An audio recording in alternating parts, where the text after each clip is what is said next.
Hello friends, welcome to defence matrix. तो कल हमने एक कंपैरिजन वीडियो बनाया था जहां पर हमने दो फ्लैंकर्स को कंपेयर किया था। एक इंडियन था जो कि Su-30 MKI है और दूसरा चाइनीज था जो कि J16 है।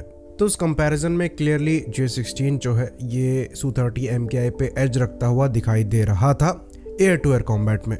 खैर चीज़ें काफ़ी ऑब्वियस थी क्योंकि J16 चाइना का एक काफ़ी नया फाइटर है। 2015 से ही चाइनीज़ एयरफोर्स की सर्विस में है और अभी भी इस पर काम किया जा रहा है। इसके और भी ज़्यादा एडवांस वर्जन्स बनाए जा रहे हैं।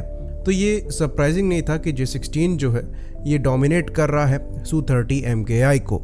तो कमेंट सेक्शन में कई लोगों के ये सवाल थे कि अगर J16 इतना ही अच्छा फाइटर है तो चाइना द्वारा Su-35 क्यों खरीदे गए। तो Su-35 जैसे कि हम जानते हैं रशियन फाइटर हैं और क्योंकि Russian 5th generation fighter Su-57 अभी भी कम्प्लीटली रेडी नहीं है इसलिए Su-35 फिलहाल के लिए रशिया का मेन फाइटर है। लेकिन अगर आप एवियोनिक्स वाइज Su-35 को कंपेयर करेंगे J16 से तो कुछ मामलों में आपको J16 ज़्यादा सुपीरियर दिखेगा Su-35 से। तो ये बिल्कुल जेन्युइन क्वेश्चन है कि एक बेटर प्लेटफॉर्म खुद के पास मौजूद होने के बावजूद Su-35 को परचेस करने का क्या सेंस बनता है और चाइना ने क्यों Su-35 ऑर्डर किए। तो यहाँ पर ये भी स्पेकुलेशन उठते हैं कि हो सकता है चाइना के जो फाइटर हैं जितना वो बता रहे हैं उतने कैपेबल ना हो और वो इस चीज़ को जानते हो, इसलिए यहाँ पर Su-35 को परचेस किया गया है ताकि उनके पास कोई सॉलिड प्लेटफॉर्म हो एनिमी के एडवांस फाइटर के अगेंस्ट में। बाकी यहाँ पर एक और जगह डॉट्स कनेक्ट किए जाते हैं जहाँ पर ये कहा जाता है कि जो Su-35 की डील है ये करीबन $2.5 बिलियन की थी और चाइना ने 2015 में करी थी और ये वही साल है जब J16 चाइना द्वारा सर्विस में इंडक्ट किए जा रहे थे। तो पहला जो Su-35 है ये चाइना ने 2016 के अंत में रिसीव किया था और कहा यह जाता है कि सारे के सारे प्लेटफॉर्म 2019 तक डिलीवर हो गए थे। तो चाइना एक ही स्क्वाड्रन ऑपरेट करता है Su-35 का जो कि 6th एविएशन ब्रिगेड के अंतर्गत आता है और गुआंगडोंग में है। तो अगर आप मैप में देखेंगे तो ये ताइवान के करीब पड़ता है, यानी कि स्ट्रेटेजिकली इंपॉर्टेंट लोकेशन में भी इसे लगाया गया है। तो चांसेस और बढ़ जाते हैं कि चाइना को खुद के एयरक्राफ्ट पर भरोसा कम हो, इसलिए यहाँ पर Su-35 को परचेस करके इन्होंने ताइवान के अगेंस्ट लगा रखा है। लेकिन हमें यहाँ पर एक इम्पॉर्टेंट चीज़ समझनी है, चाइना की जो रिक्वायरमेंट है ये बिल्कुल भी छोटी नहीं है। अगर आप फ्लैंकर सीरीज़ के एयरक्राफ्ट को ही देखते हैं तो चाइना द्वारा सबसे पहले Su-27 SK फाइटर ऑर्डर किए गए थे और करीबन 100 के आसपास ये एयरक्राफ्ट इनके द्वारा रिसीव किए गए। उसके बाद इन्होंने लाइसेंस मैन्युफैक्चरिंग करी इन प्लेटफॉर्म की J11 के नाम से और करीबन 450 प्लेटफॉर्म ऐसे बनाए। इसके डिफरेंट वर्जन्स भी आज ये यूज़ करते हैं और इनको J11BG में मॉडिफाई कर दिया गया है जहां पर एडवांस एवियोनिक्स इसमें लगा दिए गए हैं जो कि AESA रडार को भी इंक्लूड करता है। बाकी चाइना द्वारा ट्विन सीट Su-30 MKK भी ऑर्डर किए गए थे उसी समय पर जब इंडिया द्वारा Su-30 MKI लिए गए थे और करीबन 165 के नंबर्स में Su-30 MKK भी इनके द्वारा ऑपरेट किए जाते हैं। हाँ, Su-30 MKK को आप Su-30 MKI से कंपेयर कर सकते हैं क्योंकि दोनों ही रशिया मेड है और एक ही समय पर डिलीवर हुए थे। यहाँ पर आपको Su-30 MKI एक्चुअली थोड़ा सुपीरियर दिखेगा। फिर उसके बाद चाइना द्वारा एडवांस J16 बनाए गए जो कि कम्प्लीटली इंडिजनाइज्ड चाइनीज वर्जन थे और सबसे एडवांस फ्लैंकर वेरिएंट्स में से एक कहे जाते हैं। इनके भी 250 के ऊपर नंबर्स इनके द्वारा एक्वायर कर लिए गए हैं।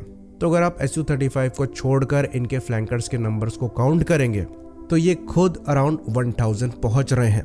तो चाइना की रिक्वायरमेंट के हिसाब से 24 कोई बहुत बड़े नंबर नहीं है और यहाँ पर हम खाली पीपल लिबरेशन आर्मी एयरफोर्स के फ्लैंकर्स की बात कर रहे हैं। बाकी इनकी नेवी द्वारा भी फ्लैंकर्स ऑपरेट किए जाते हैं जो कि J15 के नाम से जाने जाते हैं, वो अलग है।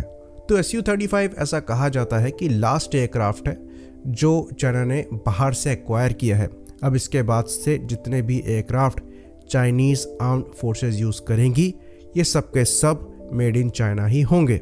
तो यहाँ पर एक और इंटरेस्टिंग चीज़ है कि जो सबसे इम्पॉर्टेंट चीज़ है और सबसे हार्ड मानी जाती है किसी फाइटर एयरक्राफ्ट में डेवलप करने के लिए वो इनके द्वारा डेवलप कर लिया गया था। यहाँ पर हम जेट इंजन की बात कर रहे हैं और इनके मैक्सिमम इंडिजिनस प्लेटफॉर्म जैसे कि J11 हो गए, उसके बाद J16 हो गए, ये WS-10 सीरीज़ के इंजन्स को यूज़ करते हैं और रशियन AL-31 को इन्होंने रिप्लेस कर दिया है।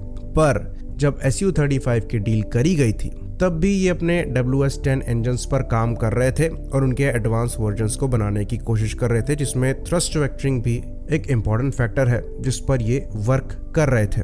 और Su-35 में जो AL-41 इंजन्स यूज़ किए जाते हैं ये थ्रस्ट वेक्टरिंग के साथ आते हैं और 24 एयरक्राफ्ट के साथ कुछ स्पेयर इंजन्स भी चाइना ने ऑर्डर किए थे। तो 2016 से इन प्लेटफॉर्म की डिलीवरी स्टार्ट हुई और 2018 में इन्होंने WS-10 का एक वर्जन शोकेस किया जो कि थ्रस्ट वेक्टरिंग कंट्रोल के साथ आता था। तो यहाँ पर कुछ स्पेकुलेशन ये भी चलाए जाते हैं कि थ्रस्ट वेक्टरिंग नोजल्स को डेवलप करने के लिए रशियन असिस्टेंस यहाँ पर मिला है। अगर असिस्टेंस नहीं मिला है तो रशियन इंजन को इन्होंने यूज़ किया है स्टडी करने के लिए, क्योंकि WS-10A इंजन तो इनका काम कर रहा था और इक्विवेलेंट परफॉर्मेंस दे रहा था कुछ रशियन इंजन्स के कंपैरिजन में, लेकिन जो WS-10B इंजन है जो कि हायर थ्रस्ट पैदा कर सकता है और एक ज़्यादा मैच्योर इंजन है, ये 2019 और 2020 के आसपास ही निकलकर सामने आया था। तो यहाँ पर हम चीज़ों को इंजन के अराउंड ही क्यों डिस्कस कर रहे हैं ये पहले समझ लेते हैं। तो J-20 एयरक्राफ्ट जब डेवलप किया जा रहा था तो उसमें शुरुआत में WS-10 इंजन को यूज़ किया गया, तो ये as an interim engine use किए गए, लेकिन बाद में इनको WS-15 इंजन ही यूज़ करना था जो कि 2019 में ट्रायल्स के दौरान फेल हो गए थे। फिर दोबारा से इनको लौटकर AL-31 इंजन्स पर वापस आना पड़ा J-20 एयरक्राफ्ट को लेकर, और उस समय AL-31 इंजन को प्रोवाइड कराने के लिए रशिया ने एक शर्त रखी थी कि वो ये इंजन तभी प्रोवाइड कराएंगे जब चाइना द्वारा कुछ Su-35 भी साथ में लिए जाएं। इसलिए Su-35 को परचेज किया गया और जो एडिशनल इंजन्स आए उनकी भी थोड़ी स्टडी करी गई, इसके भी स्पेकुलेशन से, और कहा यह जाता है कि फिर 2022 में ये रिपोर्ट किया गया कि J-20 जो है ये WS-10C इंजन से पावर किए जाएंगे जो कि थ्रस्ट वेक्टरिंग कंट्रोल के साथ आएंगे। बाकी 2021 में ही WS-10C इंजन को लगा दिया गया था J-20A के साथ। तो ये सब तब हुआ है जब चाइना ने Su-35 को खरीदा है। तो क्लियरली ये बात नहीं कही जाती है कि WS-10 इंजन के डेवलपमेंट में थोड़ा रशियन असिस्टेंस इन्हें मिला है, लेकिन जिस तरीके के सीरीज ऑफ इवेंट्स हैं ये इसी डायरेक्शन में इशारा करते हैं कि WS-10 इंजन के जो बेटर वेरिएंट्स हैं इनको बनाने में थोड़ी रशियन हेल्प ली गई है और Su-35 के AL-41 की स्टडी भी यहाँ पर डेफिनेटली करी गई है। आई होप यहाँ पर चीज़ें क्लियर हो कि किस पर्पस के लिए Su-35 चाइना द्वारा परचेज किए गए थे। बाद में ये न्यूज़ भी आई थी कि एडिशनल यहाँ पर Su-35 ऑर्डर किए जा सकते हैं चाइना द्वारा, पर अभी तक ये प्लेटफॉर्म ऑर्डर नहीं किए गए हैं। तो इसी बात पर इस वीडियो को हम ख़त्म करेंगे। लाइक करिए, सब्सक्राइब करिए। जय हिंद।